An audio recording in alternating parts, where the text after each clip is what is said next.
Tu m'avais dit je pouvais compter sur toi, tu me l'as toujours démontré. Tu n'as pas regardé à mes défauts, non. Tu m'as aimé le premier, malgré que je t'ai tourné le dos.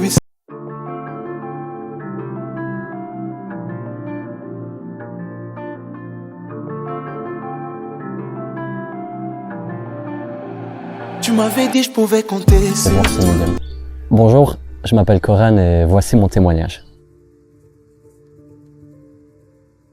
Témoigner aujourd'hui et de pouvoir, grâce à mon instrument, vraiment mettre la parole de Dieu en avant.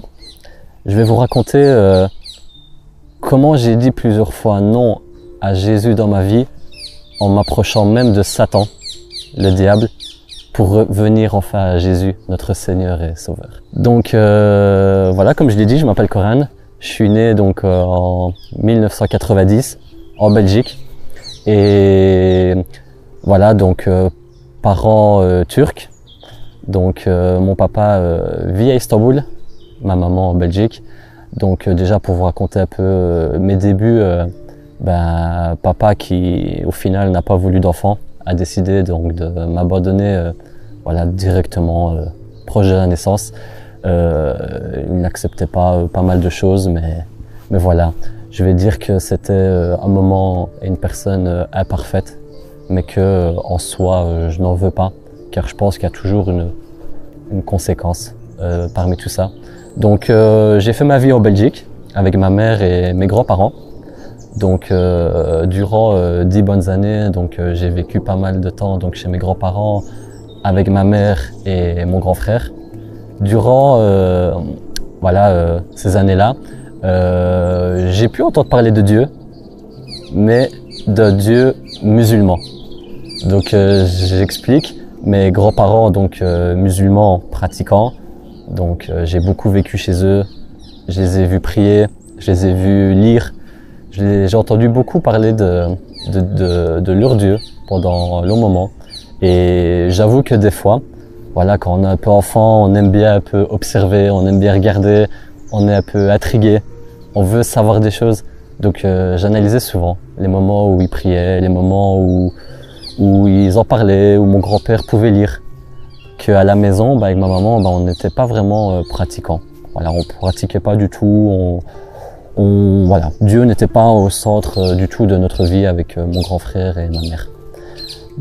Et voilà. Mais maintenant, culturellement, j'ai fait ma circoncision en Turquie. J'ai fait pas mal de choses liées à la religion musulmane, mais j'ai jamais voulu vraiment me connecter. Voilà, me connecter. J'entendais beaucoup de choses, j'étais curieux. J'ai beaucoup grandi après pendant ma scolarité avec des amis principalement musulmans, maghrébins.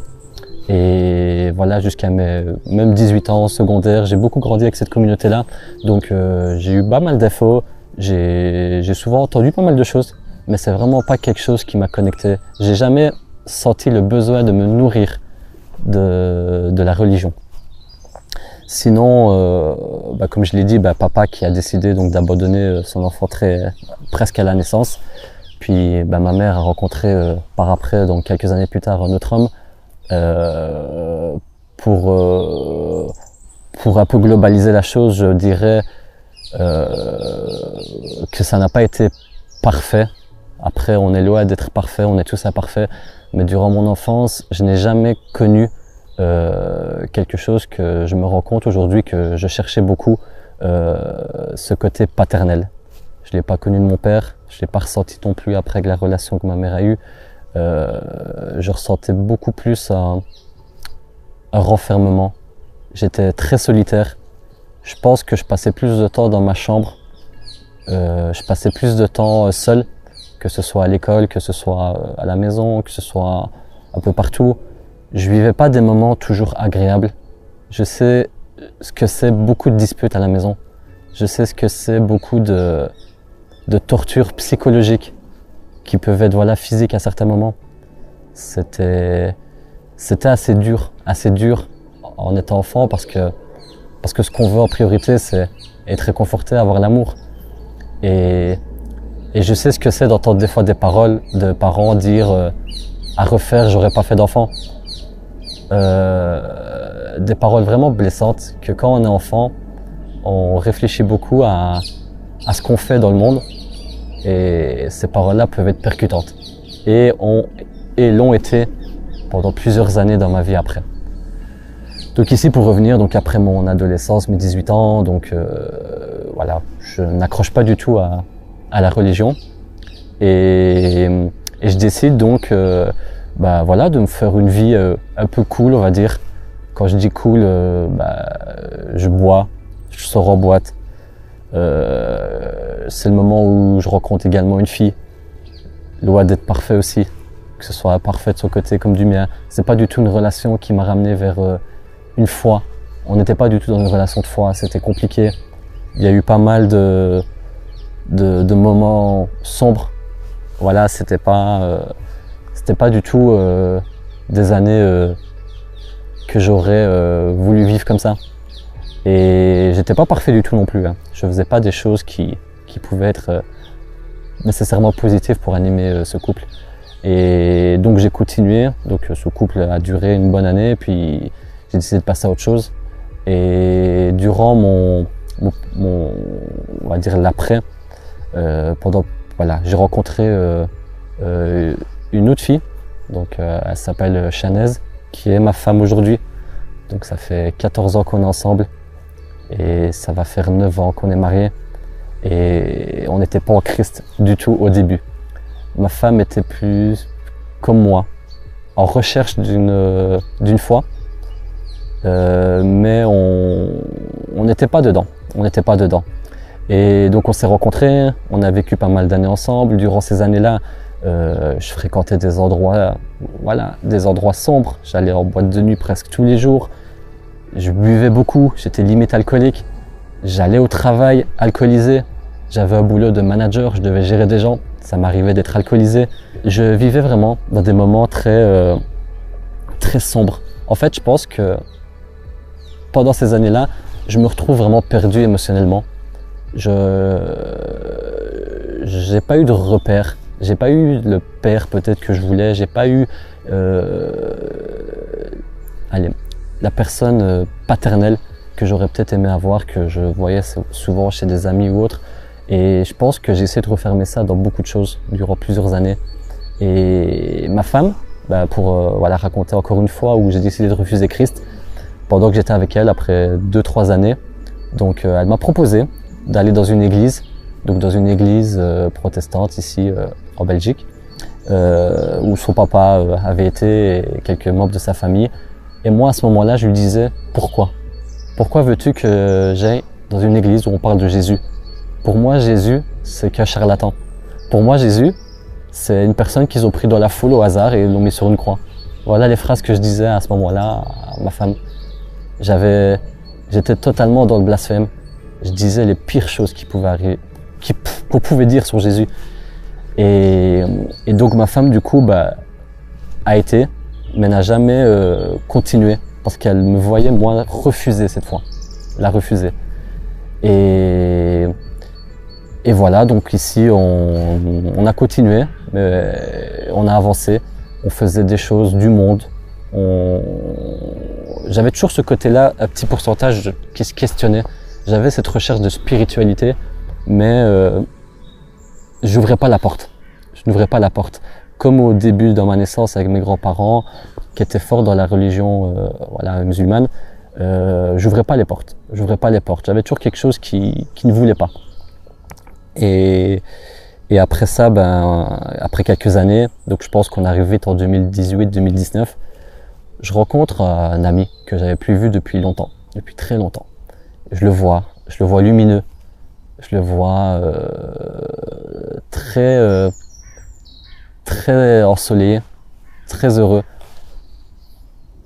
Et là, je pense que à ce moment-là, c'est le moment où Satan m'ouvre la porte.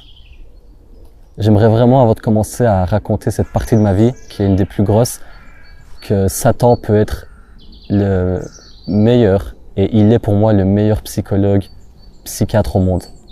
Il connaît nos points faibles et il sait quand y rentrer. Et quand je dis ça, je mâche pas mes mots. Donc ici, je revois cet ami Je parle avec lui, je le vois très bien, je lui dis qu'est-ce qui se passe? T'as l'air heureux, t'as l'air super bien. Et là, mon ami commence à me parler de choses que je connais pas, des choses liées à l'ésotérisme.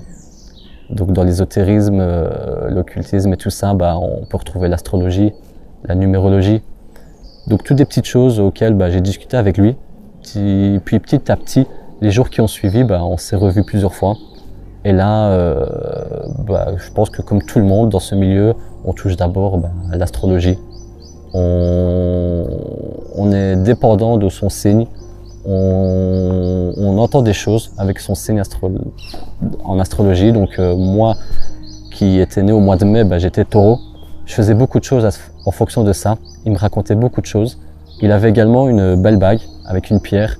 Et là, on parlait de la lithothérapie, la force des pierres, l'énergie qu'une pierre pouvait ramener à quelqu'un. Et la numérologie aussi. Donc j'ai fait pas mal de rendez-vous à ce moment-là parce que j'avais l'impression de trouver une spiritualité qui me parlait. Une spiritualité qui était au final non divine, mais qui me parlait. Ça me faisait quelque chose d'entendre tout ça. Et alors j'ai décidé de suivre. J'ai décidé d'aller vers là-bas. J'étais dans une période aussi, quand j'en parle aujourd'hui, très dépressive. J'étais toujours à la recherche d'amour, j'étais toujours à la recherche de quelque chose que je n'avais pas. Et là, cette porte s'est ouverte et m'a accueilli. Durant ce moment-là, voilà, l'astrologie, la numérologie, la lithothérapie, la cartomancie, donc tirage de cartes et tout ça, voilà, c'est mon quotidien. C'est mon quotidien. Donc j'ai mon ami, j'ai d'autres personnes que je rencontre, je prends des rendez-vous, voilà, des fois qui est très coûteux, mais j'avance, je vais vers là-dedans. On me parle qu'avec ma date de naissance, donc des moments plus forts, plus faibles que je vais vivre, des moments plus intenses, des moments de réussite, des moments où je vais être fort sous terre, des moments où je vais être très élevé. Et je commence à centrer toute ma vie là-dedans. Et j'en veux toujours plus. Donc une fois qu'on est là-dedans, on en veut toujours plus. Et durant ces années-là, on avance, voilà, 2020, 2021, le Covid arrive, la dépression continue. Je continue à faire tous ces soins-là, mais je ressens un vide. C'est toujours une joie très minime, temporaire. La joie ne reste jamais très longtemps. En fait, je suis bien pendant les soins, je suis heureux, mais je retombe très vite. Et la retombée, des fois, peut faire très mal. Donc ici, 2021, je continue à avancer là-dedans. Et je sais pas, j'ai envie de toucher à d'autres choses. Je vais vers une nouvelle carrière professionnelle. Je touche à l'artistique.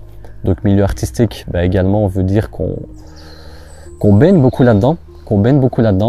Et je touche à ce milieu artistique et voilà, j'évolue. Je fais des castings. Donc j'avance vraiment dans un milieu acteur-comédien. Je fais des projets. Et je me demande comment avoir plus. Et là, durant une séance en numérologie, astrologie et tout ça, j'ai la personne qui me donne un contact et qui me dit cette personne peut t'aider à avoir plus. Cette personne est une médium qui tire les cartes, qui fait le pendule, qui peut aller voir dans tes âmes transgénérationnelles, parce que dans ces croyances-là, on a plusieurs âmes, et là, on m'ouvre cette porte, et je me rends pas compte directement qu'en fait là, j'avance plus avec Satan, le diable, mais je laisse Satan rentrer en moi. Donc Satan vit en moi. Et voilà, donc 2021, j'ouvre cette porte et je vais voir ces médiums. Ces médiums me donnent des solutions, des techniques, me disent, voilà, une fois chez toi, prépare des bols d'abondance qui vont te ramener les finances, allume des bougies qui vont te ramener des bougies spécifiques, de couleurs spécifiques, qui vont te ramener de l'amour, de l'argent, des castings, des projets. Et je fais tout ça. Je fais tout ça. Et je n'arrête pas. Et les projets suivent. L'argent suit.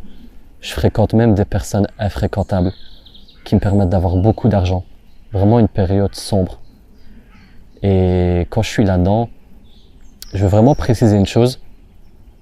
Quand le diable nous donne, il veut reprendre quelque chose.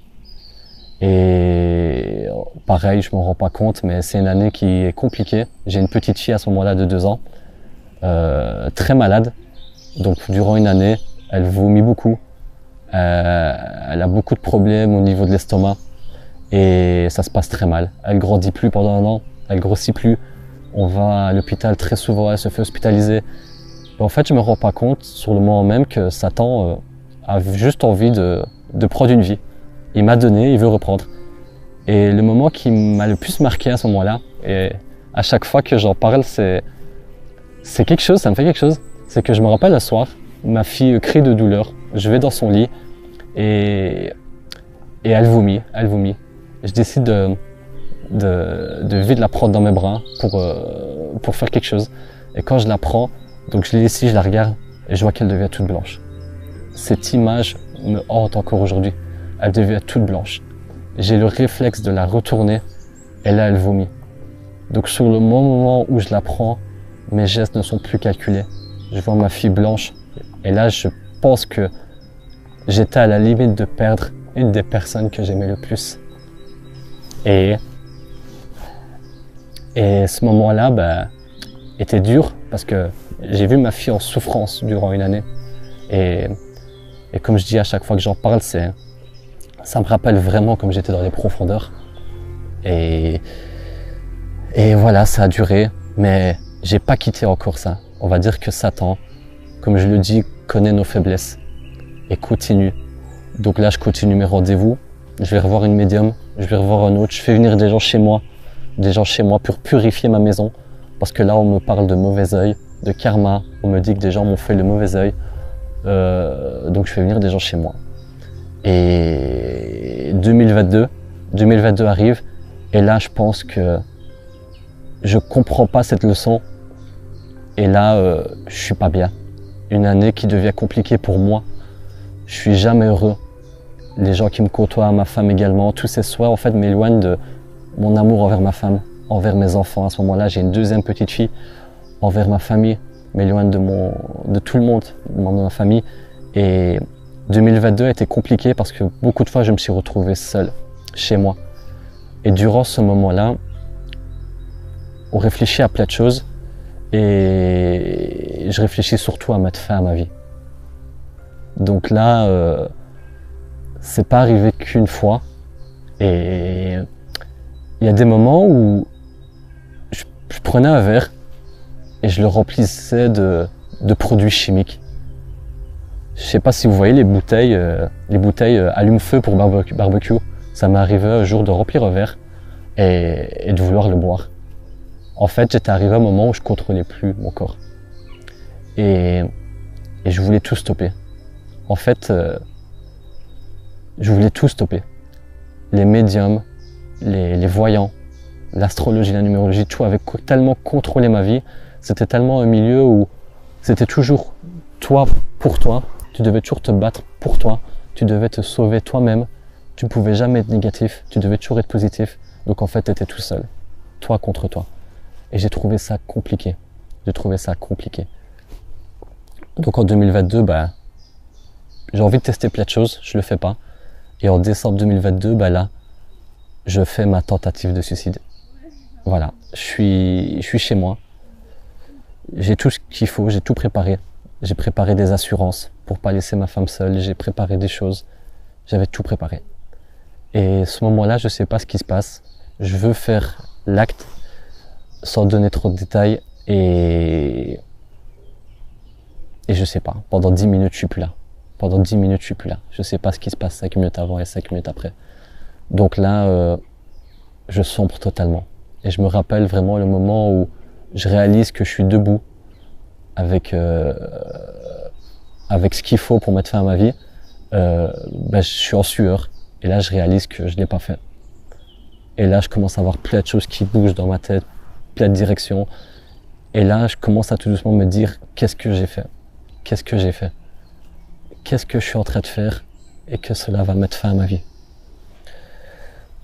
je décide d'arrêter pas mal de choses.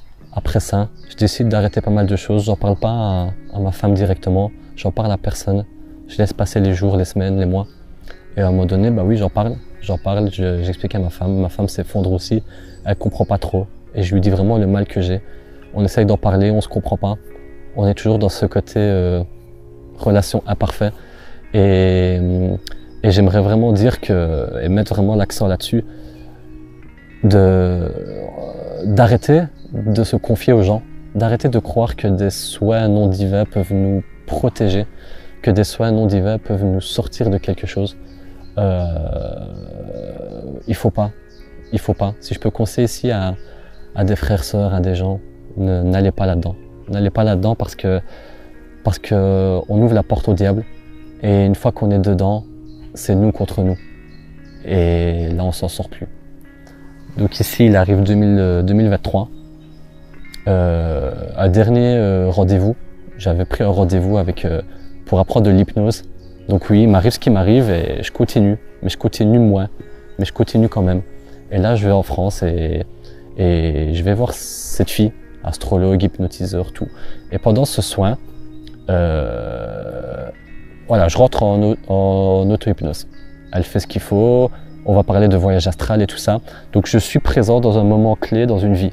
Et ce moment clé peut être marrant, mais en fait, je suis en train de voyager et je vois Homer Simpson. Et c'est vraiment ce qui se passe. Je vois Homer Simpson, Springfield, tout. Je le vois en train de parler et de monter des escaliers vers le ciel. Il monte, et là il rencontre Dieu, l'image du Dieu qu'on nous met dans les Simpsons et tout. Et Dieu lui dit non, redescends, c'est pas le moment. Mais là je suis en hypnose totale, je suis vraiment dans ce voyage astral et j'entends ça et je vois. Et je sais pas si on parle à moi ou si je vois ce qui se passe. Et là il se passe tout, puis donc Homer Simpson redescend les marches et là c'est fini. La personne qui s'occupe de mon soin arrête. Et là, je lui raconte ce qui se passe et elle continue en me disant oui, mais ça peut arriver. Enfin, vraiment en me disant oui, Dieu, mais fais attention. Faut pas trop s'approcher de Dieu. C'est pas des choses du monde. C'est pas voilà les énergies, l'astre, les lunes. Voilà, faut plus aller là-dessus et faut pas faire confiance à ça. Donc moi, je rentre chez moi, je me questionne beaucoup. C'est une première chose qui arrive. On est en 2023 et là, on est en été 2023. J'avance et je laisse passer des jours, des mois et je crois que le moment le plus important de ma vie démarre vraiment le 1er octobre 2023. C'est une matinée, j'arrive pas à me lever, je sens plus mes membres, je suis en plein dans un début d'AVC. Donc là je pense que le diable m'attaque pour la dernière fois. Je suis en plein dans un début d'AVC. Ma femme en urgence appelle l'ambulance. L'ambulance arrive et là me prennent en charge directement et m'amènent à l'hôpital. Entre le trajet de chez moi à l'ambulance, je suis plus là. Trou noir total, je suis plus là. Je suis plus connecté à rien, je suis plus sur Terre. Et là, il se passe quelque chose d'important. Je suis dans un voyage et je vois une lumière qui s'allume, qui s'éteint. On parle de millièmes de seconde. Et je vois une silhouette qui s'approche tout doucement de moi. Et à ce moment-là, je vis le moment. Et cette lumière s'allume, s'éteint, s'allume, s'éteint. J'ai l'impression que c'est un combat entre les ténèbres et la lumière. Et une silhouette qui s'approche. Et le moment où elle est très proche de moi, je reçois un coup. Et là, je suis à l'hôpital. Je reprends conscience. Je lève mes yeux et je vois que je suis pris en charge, que ça bouge dans tous les mouvements et je me demande ce qui se passe. Et là, à l'hôpital, ma femme arrive, pas bien du tout, en larmes. Mon frère m'appelle, en larmes aussi. Je suis en train de réaliser que c'était un moment où je pouvais quitter ce monde. Et quelque chose s'est vraiment battu pour que je reste. Et ça a été une grosse semaine à l'hôpital, pas mal de tests, pas mal de suivi et pas mal de questionnements pour moi. Et après l'hôpital, je rentre chez moi et là, je me pose plein de questions. Énormément de questions. Qui j'ai vu? Qu'est-ce que j'ai vu? Pourquoi? J'essaye de faire le mix entre tout ce que j'ai appris depuis le début, que ce soit dans mes soins. Et là, je me dis, voilà, j'avance dans la vie, je me laisse guider. Je me laisse guider et c'est un jour comme ça, j'ouvre TikTok et là c'est la puissance des réseaux sociaux. Les réseaux sociaux, donc j'ouvre TikTok j'écris Romain, comme ça, Romain, parce que je suis à la base un enfant qui était fan d'histoire, Rome antique, Grèce antique, Égypte antique, et j'écris Romain. Je vais écrire Romain victoire, je mets Romain V, il met un verset, et là je tombe sur un verset, une phrase, c'est Romains chapitre 6, verset 11, qui dit « Ainsi vous-même, regardez-vous comme mort au péché et vivant pour Dieu en Jésus-Christ. » Et là je lis ce verset, et je me dis, enfin il se passe quelque chose.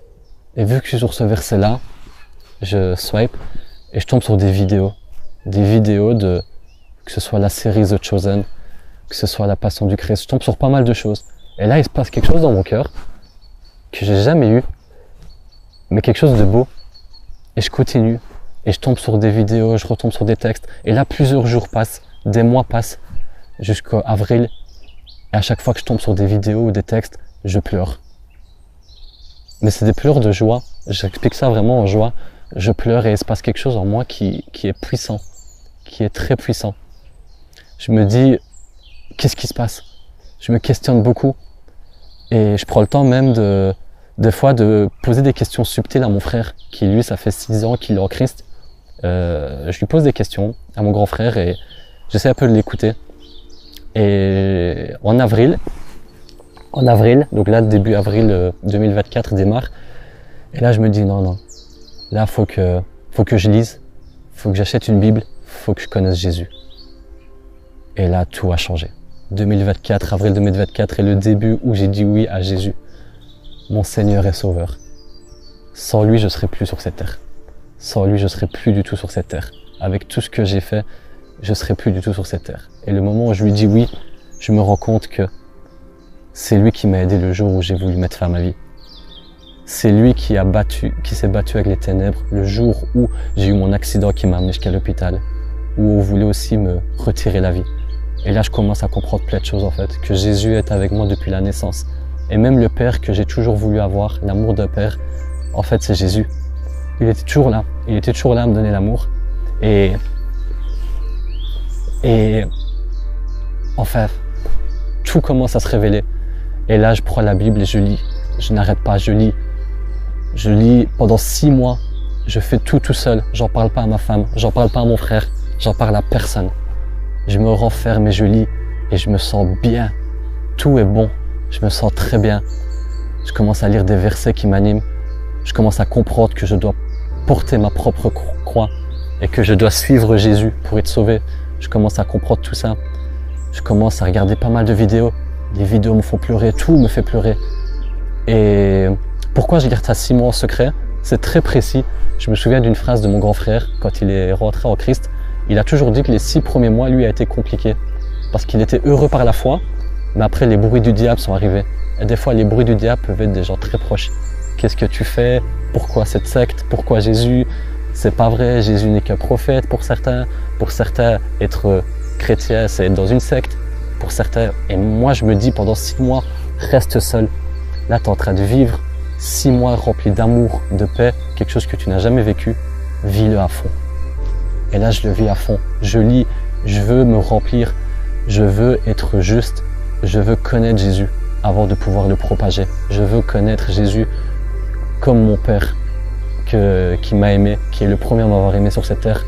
Et là, donc 6 mois passent, je décide vraiment de le faire seul. Et un jour, un événement arrive à ma femme que je n'apprécie pas trop. Et comme je le dis, j'étais également imparfait avant Jésus. Et là, il se passe quelque chose qu'elle fait que voilà, ça me plaît pas. Et je lui dis. Et là, on est en train de manger. Et voilà, on est à l'extérieur, on est en dehors de chez nous. Et je lui dis, écoute, j'ai envie que tu saches une chose. Ok, il y a 10 ans, tu as voulu me rapprocher de Christ et je t'ai dit non. Et j'ai fait du blasphème envers lui.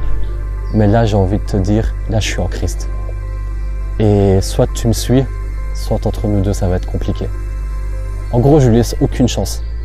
Je lui dis, voilà, je suis en Christ. J'ai trouvé le Père que je n'ai jamais eu. J'ai trouvé l'amour que j'ai jamais eu. J'ai trouvé quelqu'un qui m'a sauvé. Je sais maintenant qui j'ai vu le 1er octobre pendant ce voyage entre l'ambulance et l'hôpital. Cette silhouette qui s'approchait de moi et qui m'a sauvé. Tout le puzzle commence à à être fini et toutes les pièces sont enfin assemblées. Et là, je lui dis vraiment, ça va être compliqué si t'es pas avec mon Christ. Elle accepte pas directement, hein. Elle accepte pas directement, quelques jours passent, mais à un moment donné, elle comprend. Elle comprend et elle sent aussi que l'amour que ça me donne, elle le voit.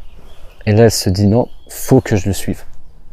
Et là, tout démarre en Christ. Ma femme me suit, on est avec les enfants, à la maison, on prie ensemble.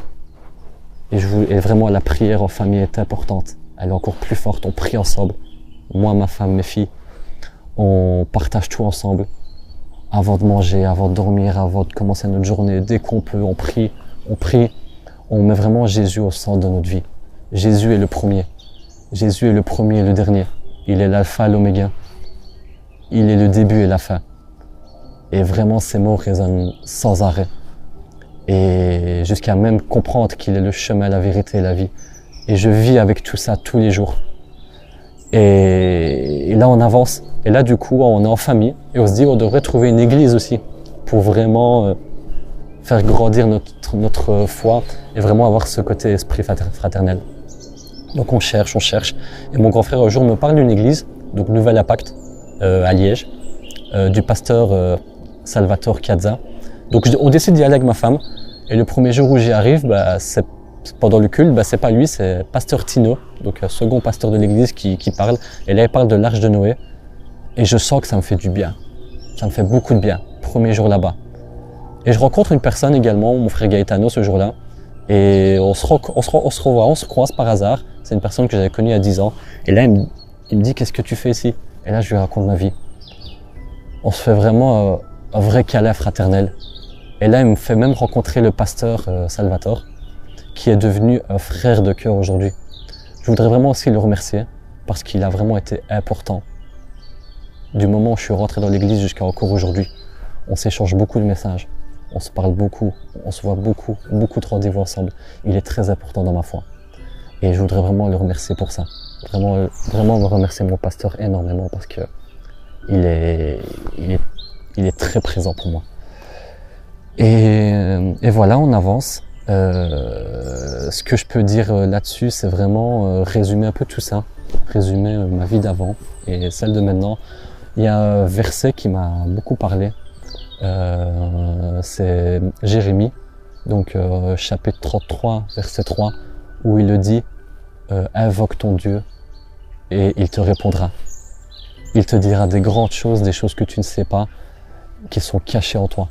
Et j'ai envie de dire, seul Dieu, seul Jésus-Christ peut nous aider dans la vie. Seul Jésus-Christ est le vrai Sauveur et Seigneur. On n'a pas besoin d'aller chez d'autres spiritualités non divines où on nous dit c'est nous contre nous. On a Jésus. Et vraiment ce verset-là, j'incite à toutes personnes qui sont à la recherche d'amour d'un jour prendre ce verset, Jérémie 33, chapitre 33, verset 3, et de le prendre. Et pour vraiment expliquer comment Satan était en moi et comment l'astrologie et toutes les autres spiritualités que j'ai faites sont vraiment dangereuses, j'aimerais vraiment prendre le temps, voilà, de vous lire un verset de Deutéronome, donc que j'ai lu par après, que je me suis vraiment rendu compte que j'étais pas dans le bon. Donc Deutéronome, chapitre 18, verset 9-14. Lorsque tu seras entré dans le pays que l'Éternel ton Dieu te donne, tu n'apprendras point à imiter les abominations de ces nations-là. Qu'on ne trouve chez toi personne qui fasse passer son fils ou sa fille par le feu. Personne qui exerce le métier de devin, d'astrologue, d'augure, de magicien, d'enchanteur. Personne qui consulte ceux qui évoquent les esprits ou disent la bonne aventure. Personne qui interroge les morts. Car quiconque fait ces choses est abomination à l'Éternel. Et c'est à cause de ces abominations que l'Éternel ton Dieu va chasser ces nations devant toi.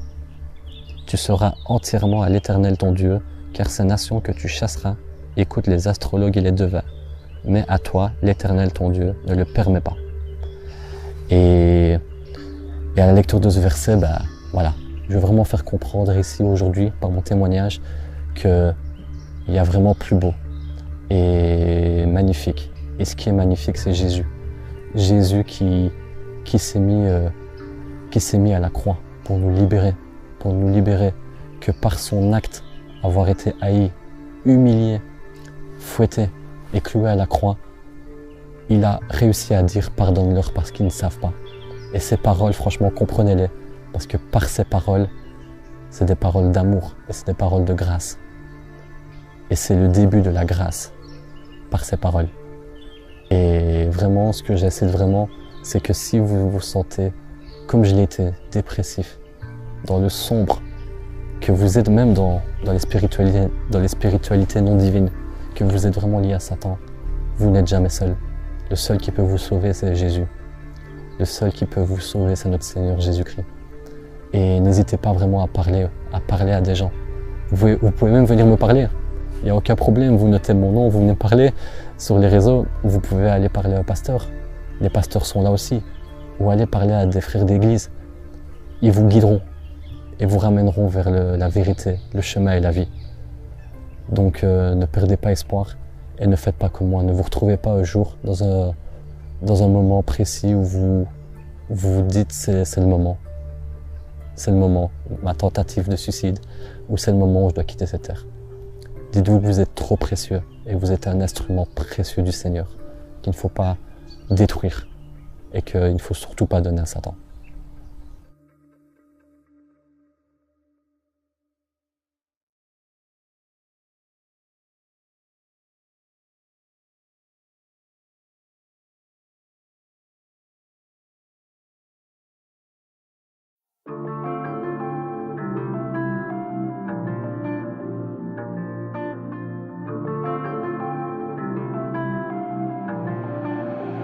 Tu m'avais dit je pouvais compter sur toi, tu me l'as toujours démontré. Tu n'as pas regardé à mes défauts, non. Tu m'as aimé le premier, malgré que je t'ai tourné le dos.